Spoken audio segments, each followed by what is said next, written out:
नमस्कार, रेडियो मानव रचना 107.8 पर मैं हूँ सरिता आपके साथ और शुरू हो चुका है कार्यक्रम आत्मदर्शन।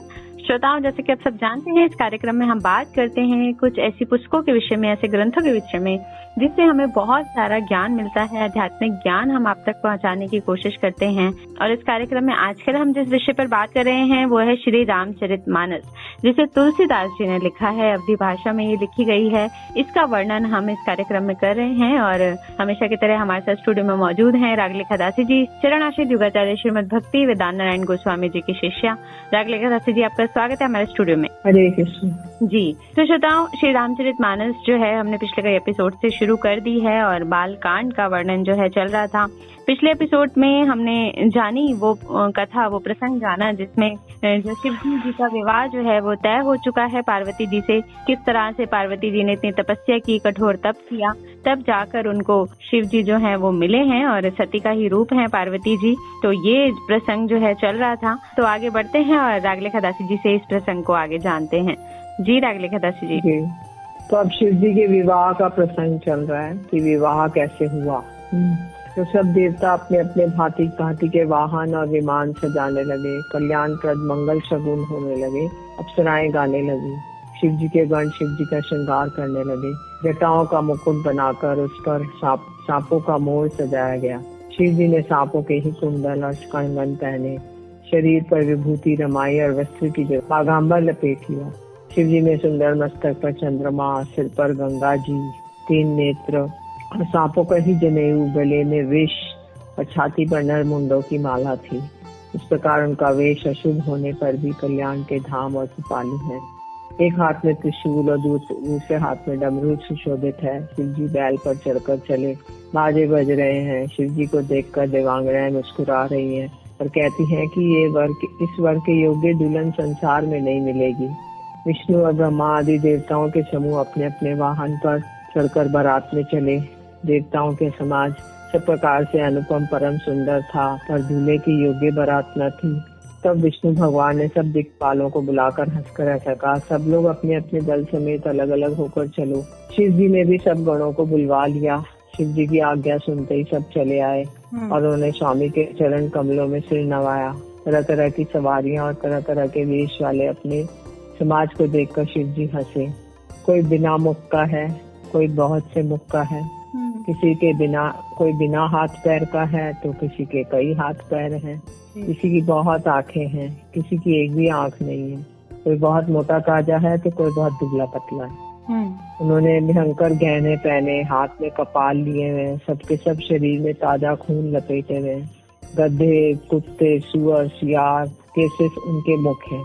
गणों के अनगिनत वेशों को कौन गिने। बहुत प्रकार के प्रेत, पिशाच, योगिनियों की जमाते हैं, उनका वर्णन करते नहीं बनता। जैसा दूल्हा है अब वैसी ही बारात बन गई। मार्ग में चलते हुए भांति भांति के कौतुक तमाशे होते जाते हैं। जैसे हिमाचल ने ऐसा विचित्र मंडप बनाया जिसका वर्णन नहीं हो सकता। जगत में जितने छोटे बड़े पर्वत हैं जिनका वर्णन करके पार नहीं मिलता, तथा वन, समुद्र, नदियां, तालाब है, हिमाचल ने सबको न्योता भेजा। वे सब अपनी इच्छा अनुसार रूप धारण करने वाले सुंदर शरीर धारण कर सुंदरी स्त्रियों और समाजों के साथ हिमाचल के घर गए। हिमाचल ने पहले से ही बहुत से घर सजवा रखे थे तथा योग्य उन स्थानों में सब लोग उतर गए। नगर की सुंदर शोभा देखकर ब्रह्मा ने रत्न चातरी भी तुच्छ लगती थी ब्रह्मा जी की। घर घर बहुत से मंगल सूचक तोरण और ध्वजा पताकाएं सुशोभित हो रही थी। वहाँ के सुंदर और चतुर स्त्री पुरुषों की छवि देखकर मुनियों के भी मन मोहित हो जाते थे। जिस नगर में स्वयं जगदम्बा ने अवतार लिया, क्या उसका वर्णन हो सकता है। वहाँ रिद्धि सिद्धि, संपत्ति, सुख नित नए बढ़ते जाते हैं। बारात को नगर के निकट आई देखकर नगर में चहल पहल मच गई, जिससे उसकी शोभा बढ़ गई। भगवानी करने बहुत लोग मनार श्रृंगार करके तथा नाना प्रकार की सवारियों को सजा के आदर सहित बारात को लेने चले। देवताओं के समाज को देखकर सबके मन में प्रसन्न हुए। विष्णु भगवान को देखकर तो बहुत सुखी हुए, किंतु जब शिव जी को दल को देखा तो उनके सबके वाहन, सवारियों के हाथी, घोड़े, रथ के बैल डरकर भाग चले। कुछ बड़ी उम्र के समझदार लोग धीरज धरकर वहाँ डटे रहे। लड़के तो सब अपने प्राण लेकर भागे। घर पहुँचने पर जब माता पिता पूछते हैं तब वे भय से कांपते हुए शरीर से ऐसा वचन कहते हैं क्या कहें, कोई बात कही नहीं जाती। ये बारात है या यमराज की सेना। दूल्हा पागल है, बैल पर सवार है, सांप कपाल और राख ही उसके गहने हैं। दूल्हे के शरीर पर राख लगी है, सांप और कपाल के गहने पहने हैं। वह नंगा, जटाधारी और भयंकर है। उसके साथ भयानक मुख वाले भूत, प्रेत, पिशाच, योगिनियां और राक्षस हैं। जो बारात को देखकर जीता बचेगा, सचमुच उसके बड़े ही पुण्य हैं और वही पार्वती का विवाह देखेगा। लड़कों ने घर घर जाकर यही बात कही। शिव जी का समाज समझकर सब लड़कों के माता पिता मुस्कुराते हैं। उन्होंने बहुत तरह से लड़कों को समझाया कि निडर हो जाओ, डर की कोई बात नहीं है।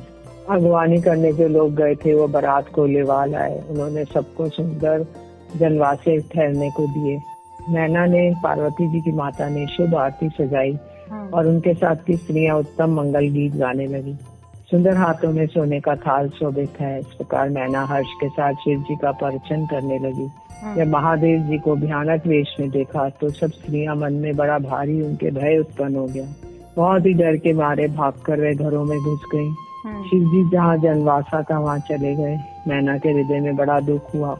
उन्होंने पार्वती जी को अपने पास बुला लिया और अत्यंत स्नेह से गोद में बैठाकर नील कमल के समान नेत्रों में आंसू भर कर कहा, जिस विधाता ने तुमको ऐसा सुंदर रूप दिया, उस मूर्ख ने तुम्हारे दूल्हे को बावला कैसे बनाया।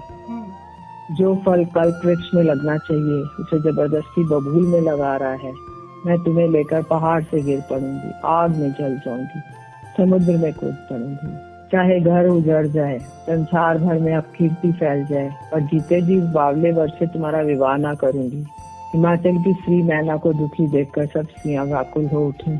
अपनी कन्या के स्नेह को याद करके विलाप करती, रोती और कहती थी, मैंने नारद का क्या बिगाड़ा था जिन्होंने मेरा बसता हुआ घर उजाड़ दिया और जिन्होंने पार्वती को ऐसा उपदेश दिया जिससे उस बावले वर के लिए तप किया। सचमुच उनके ना किसी का मोह है, ना माया है, ना उनका धन है, ना घर है और ना स्त्री है। वे सबसे उदासीन है, इसलिए वे दूसरों का घर उजाड़ने वाले हैं। उन्हें किसी की लाज है, ना डर है। भला बांझ स्त्री प्रसव की पीड़ा को क्या जाने। माता को विकल देखकर पार्वती जी विवेक कोमल वाणी में बोली, हे माता, जो विधाता रच देता है वह टलता नहीं। ऐसा विचार कर तुम सोच मत करो। जो मेरे भाग्य में बावला पति लिखा है तो किसी को क्या दोष दिया जाए। माता, क्या विधाता ने के अंक तुमसे लिख सकते हैं? तथा कलंक का टीका मत लो। तो मेरे भाग्य में जो कुछ सुख दुख लिखा है उसे मैं ही जहाँ जाऊंगी वहीं पाऊंगी। पार्वती जी ने ऐसे विनय भरे कोमल वचन सुनकर सारी स्त्रियां सोच करने लगी। भांति भांति से विधाता को दोष देकर आंखों से आंसू बहाने लगी। इस समाचार को सुनते ही हिमाचल उसी समय नारद जी और सब ऋषियों के साथ को लेकर अपने घर आए। जब नारद जी ने पूर्व जन्म की कथा सुनाकर सबको समझाया और कहा, हे मैना, तुम मेरी सच्ची बात सुनो। तुम्हारी ये लड़की साक्षात जगत जननी भवानी है। ये अजन्मा, अनादि और अविनाशिनी है, शक्ति है, सदा शिव जी के अर्धांग में रहती है। जगत की उत्पत्ति, पालन और संहार करने वाली है। ये अपनी इच्छा से ही लीला शरीर धारण करती है। पहले ये दक्ष के घर में जाकर जन्मी थी, जब इसका नाम सती था, और ये बहुत सुंदर इसने शरीर पाया। वहाँ भी सती शंकर जी से ही ब्याई गई थी और ये कथा सारे जगत में प्रसिद्ध है। एक बार इन्होंने शिव जी के साथ आते हुए रघुकुल रूपी कमल के सूरज श्री रामचंद्र जी को देखा। इनके मन में मोह हो गया और उन्होंने शिव जी का कहना न मानकर ब्रह्मवश सीता जी का वेश धारण कर लिया। सती जी ने जो सीता जी का वेश धारण किया, उसी अपराध के कारण शंकर जी ने उनको त्याग दिया। फिर शिव जी के वियोग में ये अपने पिता के यज्ञ में जाकर योग अग्नि में भस्म हो गयी। अब इन्होंने तुम्हारे घर जन्म लेकर अपने पति के लिए कठिन तप किया है। ऐसा जानकर संदेह छोड़ दो। पार्वती तो सदा ही शिव जी की प्रिया है। तब नारद जी के वचन सुनकर सबका विषाद मिट गया और क्षण भर में यह समाचार सारे नगर में घर घर में फैल गया। जी जी, बहुत ही सुंदर प्रसंग। श्रोताओं, जो है पूरा प्रसंग जो है नारद जी ने उनकी माँ को सुनाया, तब जाकर उनको ये तसल्ली हुई और सभी को पता चल गया कि ये सती माता ही हैं जिनको जो है पिछले जन्म में त्याग दिया था शिव जी ने उनकी गलती के कारण, और इस जन्म में बहुत तप करके उन्होंने प्राप्त किया है शिव जी को। तो ये प्रसंग चल रहा है, तो श्रोताओं आगे और भी जानेंगे इस प्रसंग के विषय में, लेकिन अभी सुनते हैं एक प्यारा सा भजन, फिर लौट कर आते हैं। आप जुड़े रहिए रेडियो मानव रचना 107.8 FM के साथ। कार्यक्रम सुन रहे हैं अब आत्मदर्शन, श्री रामचरितमानस का वर्णन हो रहा है। Feel good, feel live. ना देखी ना सुनी किसी ने ऐसी अजब बारात, पूरे 11 लाख बाराती चले हैं शिव के साथ। अरे दिन से भी उजली है रे भैया, दिन 14 की ये रात, हैरानी से देख रही है सारी कायनात।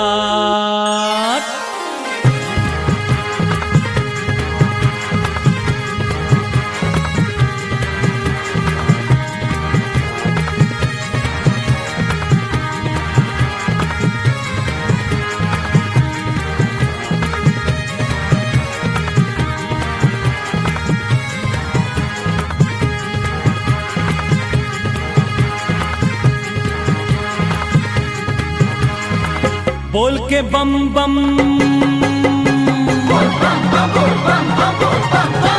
हाँ बोल के बम बम बैठ गए नंदी पे भोलेनाथ जी। पार्वती की गली चली शिव शंभू की बारात जी। पार्वती की गली चली शिव शंभू की बारात जी। बन के बाराती आए हाय हाय, बन के बाराती सारी सृष्टि चली है इनके साथ जी। पार्वती की गली चली शिव शंभू की बारात जी। पार्वती की गली चली शिव शंभू की बारात जी। बोल हर हर महादेव, बोल बम बम।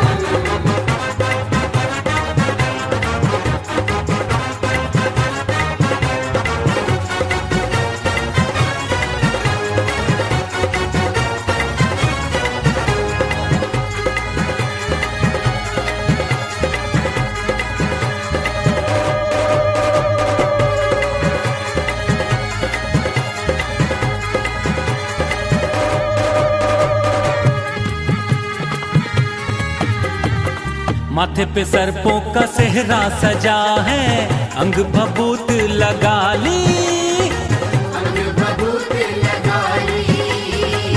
बागंबर दूशाला ओढ़ा, जम के भांग चढ़ा ली, जम के भांग चढ़ा ली।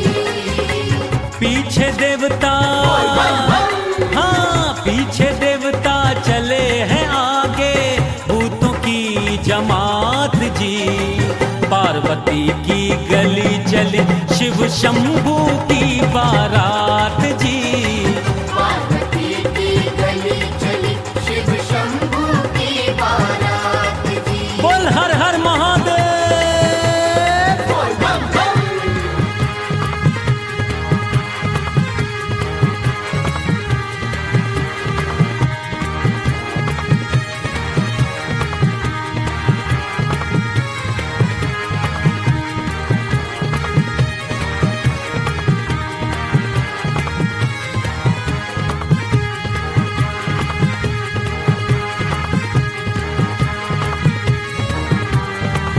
सीता के संग राम चले जी, राधा के संग श्याम चले, राधा के संग श्याम चले। ब्रह्मणी के संग ब्रह्मा जी, जपते शिव का नाम चले, जपते शिव का नाम चले। विष्णु लक्ष्मी, बोल बम बम। हाँ लक्ष्मी और विष्णु करते हैं फूलों की बरसात जी। पार्वती की गली चली शिव शंभू की बारात जी। पार्वती की गली चली शिव शंभू की बारात जी। बोल हर हर महादेव, बोल बम बम।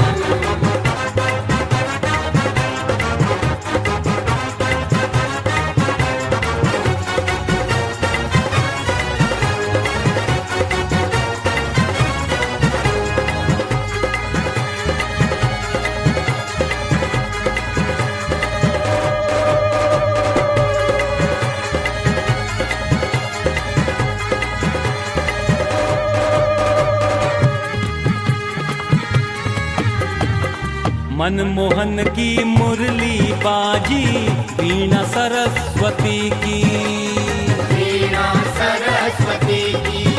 हाँ, राहु केतु बोले जय हो, शंकर पार्वती की, शंकर पार्वती की।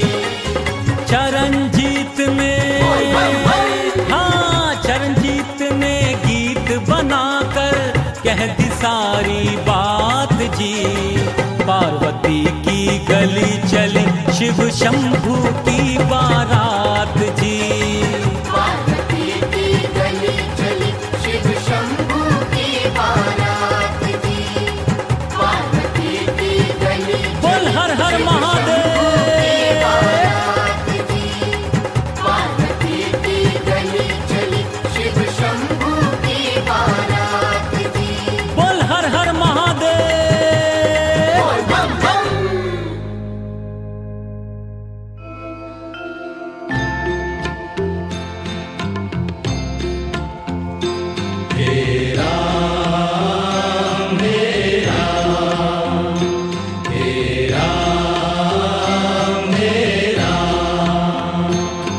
स्वागत है श्रोताओं आप सभी का एक बार फिर रेडियो मनोरचना 107.8 पर। मैं हूं सरिता आपके साथ और कार्यक्रम आत्मदर्शन में श्री रामचरितमानस जो पुस्तक है तुलसीदास जी ने लिखी है वो हमने प्रारंभ की है। और अभी हम प्रसंग जान रहे थे कि किस तरह से पार्वती और शिवजी जी का जो है विवाह तय हो गया था और तैयारियां हो गई। दूल्हे के रूप में सजकर शिवजी पहुंच चुके हैं और पूरी कथा का वर्णन आपको सुना चुकी हैं रागलेखा दासी जी। तो आगे जानते हैं इनके विवाह के विषय में और भी। जी रागलेखा दासी जी। तब मैना और हिमवान आनंद में मग्न हो गए और उन्होंने बार बार पार्वती के चरणों की वंदना की। स्त्री पुरुष बालक युवा वृद्ध नगर के सभी लोग बहुत प्रसन्न हुए। नगर में मंगल गीत गाए जाने लगे और सबने भांति भांति के सुवर्ण के कलश सजाए। पाक शास्त्र में जैसे रीति है उसके अनुसार अनेक भांति के रसोई बनी। जिस घर में स्वयं माता भवानी रहती हो वहाँ भोजन सामग्री का वर्णन कैसे किया जा सकता है। हिमालय में आदर पूर्वक सब बारातियों की विष्णु ब्रह्मा और सब जाति के देवताओं को बुलाया। भोजन करने वालों की बहुत सी पंगतें बैठी चतुर रसोइया परोसने लगे। स्त्रियों की मंडलियां देवताओं को भोजन करते जानकर कोमल वाणी से गालियां देने लगी। सब सुंदर स्त्रियां मीठे स्वर से गालियां देने लगी। ये रीति है, जब भोजन करते हैं जब बारात वाले तो स्त्रियां उनको गालियां सुनाती हैं। अच्छा। तो व्यंग भरे वचन सुनाने लगी। देवगण विनोद सुनकर सब सुख अनुभव करते हैं, इसलिए भोजन करने में बड़ी देर लगा रहे थे। भोजन के समय जो आनंद बढ़ा वे करोड़ों मुख से भी नहीं कहा जा सकता। भोजन हो चुकने के बाद सबके हाथ मुंह धुलाकर पान दिए गए। फिर सब लोग जो जहाँ ठहरे थे वहाँ चले गए। फिर मुनियों ने लौटकर हिमवान को लगन पत्रिका सुनाई और विवाह का समय देखकर देवताओं को बुला भेजा। सब देवताओं को आदर सहित बुलवा लिया और सबके यथा योग्य आसन दिए। वेद की रीति से वेदी सजाई गई और सुंदर स्त्रियां श्रेष्ठ मंगल गीत गाने लगी। वेदिका पर एक अत्यंत सुंदर दिव्य सिंहासन था जिसकी सुंदरता का वर्णन नहीं किया जा सकता क्योंकि वह स्वयं ब्रह्मा जी का बनाया हुआ था। ब्राह्मणों को सिर नवाकर और हृदय में स्वयं ही रघुनाथ जी का स्मरण करके शिव जी उस सिंहासन पर बैठ गए। फिर मुनीश्वरों ने पार्वती को बुलाया और सखियां श्रृंगार करके उन्हें ले आईं। पार्वती जी को रूप को देखते ही सब देवता मोहित हो गए। संसार में ऐसा कवि कौन है जो उनकी सुंदरता का वर्णन कर सके। पार्वती जी को जगदम्बा और शिव जी पत्नी समझकर देवताओं ने मन ही मन प्रणाम किया।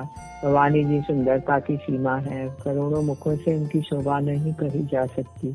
सरस्वती जी तक उसे कहते हुए सकुचा जाती हैं, तब मंद बुद्धि तुलसी किस गिनती में है। सुंदरता और शोभा की खान माता भवानी मंडप के बीच में जहाँ शिव जी थे वहाँ गई। वे संकोच के मारे शिव जी के चरण कमलों को देख नहीं सकती, परंतु उनका मन रूपी भौरा तो वहीं रस पान कर रहा था। मुनियों की आज्ञा से शिव जी और पार्वती जी ने गणेश जी का पूजन किया। मन में देवताओं को अनादि समझकर कोई इस बात को सुनकर शंका न करे कि गणेश जी तो शिव पार्वती की संतान है, अभी विवाह से पूर्व कैसे आ गए, क्योंकि वैसे सनातन है जी, सनातन है ना, अनादिकाल से ही है। तो वेदों में विवाह की जैसी रीति कही गई है। महामुनियों ने वह रीतियां करवाई। पर्वतराज हिमाचल ने हाथ में कुश लेकर कन्या का हाथ पकड़कर उन्हें भवानी शिव पत्नी जानकर शिव जी को समर्पण कर दिया। तब शिव जी ने पार्वती जी का पानी ग्रहण किया। इंद्र आदि सब देवता हृदय में बड़े ही हर्षित हुए। श्रेष्ठ मुनिगण वेद मंत्रों का उच्चारण करने लगे और देवगण शिव जी की जय जयकार करने लगे। इन्हें अनेकों प्रकार के बाजे बजने लगे। आकाश में नाना प्रकार की फूलों की वर्षा हुई और शिव पार्वती का विवाह हो गया। सारे ब्रह्मांड में आनंद भर गया। दास दासी, रथ, घोड़े, हाथी, गाय, वस्त्र, मणि आदि अनेक प्रकार की चीजें, अन्न और सोने के बर्तन गाड़ियों में लदवा कर दहेज में दिए गए। इसका वर्णन नहीं हो सकता। बहुत प्रकार से दहेज देकर फिर हाथ जोड़कर हिमाचल ने कहा, हे शंकर, आप पूर्ण काम हैं, मैं आपको क्या दे सकता हूँ। इतना कहकर वे शिव जी के चरण कमल पकड़कर रह गए। तब कृपा के सागर शिव जी ने अपने ससुर का सभी प्रकार से समाधान किया। फिर प्रेम से परिपूर्ण हृदय मैना जी ने शिव जी के चरण कमल पकड़े और कहा, हे नाथ, ये उमा मुझे प्राणों से भी प्यारी है। आप इसे अपने घर की टहलनी बनाइएगा और इसके सब अपराधों को क्षमा करते रहिएगा। आप प्रसन्न होकर मुझे यही वर दीजिए। शिव जी ने बहुत तरह से अपनी सास को समझाया। तब वे शिव जी के चरणों में सिर नवाकर घर गई। फिर माता ने पार्वती को बुलाया और उसे गोद में बिठाकर ये सुंदर वचन दिए, सीख दी, हे पार्वती, तू सदा शिव जी के चरण की पूजा करना। नारियों का यही धर्म है। उनके लिए पति ही देवता है और कोई देवता नहीं है। इस प्रकार की बातें कहते कहते उनकी आंखों में आंसू भर आए और उन्होंने कन्या को छाती से चिपटा लिया। फिर वे बोली, विधाता ने जगत में स्त्री जाति को क्यों पैदा किया? पराधीन को सपने में भी सुख नहीं मिलता। वो कहती हुई माता प्रेम से अत्यंत विकल हो उठी, परंतु कुछ समय जानकर, दुख करने का अवसर न जानकर उन्होंने धीरज धरा। नैना बार बार मिलती हैं और पार्वती के चरणों में पड़कर गिर पड़ती हैं। बड़ा ही प्रेम है, कुछ वर्णन नहीं किया जाता। भवानी सब स्त्रियों से मेरी भेंट कर फिर अपनी माता के हृदय से जा लिपटी। पार्वती जी माता से फिर मिलकर बोली, सब किसी ने उन्हें योग्य आशीर्वाद दिए। पार्वती जी ने फिर कर माता की ओर देखती जाती है। तब सखियों ने उन्हें शिव जी के पास ले गई। महादेव जी ने सब याचकों को संतुष्ट करके पार्वती जी के साथ कैलाश को चले। सब देवता प्रसन्न होकर फूलों की वर्षा करने लगे और आकाश में सुंदर नगाड़े बजने लगे। तब हिमवान अत्यंत प्रेम से शिव जी को बचाने के लिए साथ चले। शिव जी ने बहुत तरह से उन्हें संतोष कराकर विदा किया। पर्वतराज हिमाचल तुरंत घर गए। उन्होंने सब पर्वतों और सरोवरों को बुलाया और हिमवान ने आदर, दान, विनय और बहुत सम्मान पूर्वक सबकी विदाई की। तब शिव जी कैलाश पर्वत पहुँचे। तब सब देवता अपने अपने लोगों को चले गए। तुलसीदास जी कहते हैं कि पार्वती शिव जी के जगत के माता पिता हैं, इसलिए मैं उनके श्रृंगार का वर्णन नहीं कर सकता। शिव पार्वती विविध प्रकार के भोग विलास करते हुए अपने गणों सहित कैलाश पर रहने लगे। वे नित्य नए विहार करते थे। इस प्रकार बहुत समय बीत गया। तब 6 मुख वाले स्वामी कार्तिक का जन्म हुआ, जिन्होंने बड़े होने पर युद्ध में तारकासुर को मारा। इसलिए शिव जी के पुत्र का चरित्र संक्षेप में कहा है। शिव जी पार्वती जी के विवाह की इस कथा को जो स्त्री पुरुष कहेंगे या गाएंगे, वे कल्याण के कार्यों और विवाह आदि मंगलों में सदा सुख पाएंगे। गिरिजापति महादेव जी का चरित्र समुद्र के समान अपार है। उसका पार वेद भी नहीं पाते। तब अत्यंत मंद बुद्धि और गंवार तुलसीदास जी उनका वर्णन कैसे कर सकता है। जी, तो बहुत ही सुंदर प्रसंग जाना। और शिव जी और पार्वती की महिमा तो सभी जानते हैं कि जगत के माता पिता हैं। बिल्कुल ठीक कहा तुलसीदास जी ने। और किस तरह से उनका विवाह हुआ, ये हमने सारी कथा जानी इस प्रसंग के अंतर्गत बहुत कुछ। लेकिन अब जो वक्त हुआ है श्रोताओं, आपसे इजाजत लेने का हो चुका है। अगले एपिसोड में बाल कांड के विषय में जानेंगे रागलेखा दासी जी से। राम जी के जो हम श्री रामचरितमानस का इस पुस्तक का वर्णन कर रहे हैं, आपको जरूर सुनाएंगे। लेकिन आज के लिए बस इतना ही। तो रागलेखा दासी जी, आपका बहुत बहुत शुक्रिया हमारे स्टूडियो में आने के लिए। हरे कृष्ण।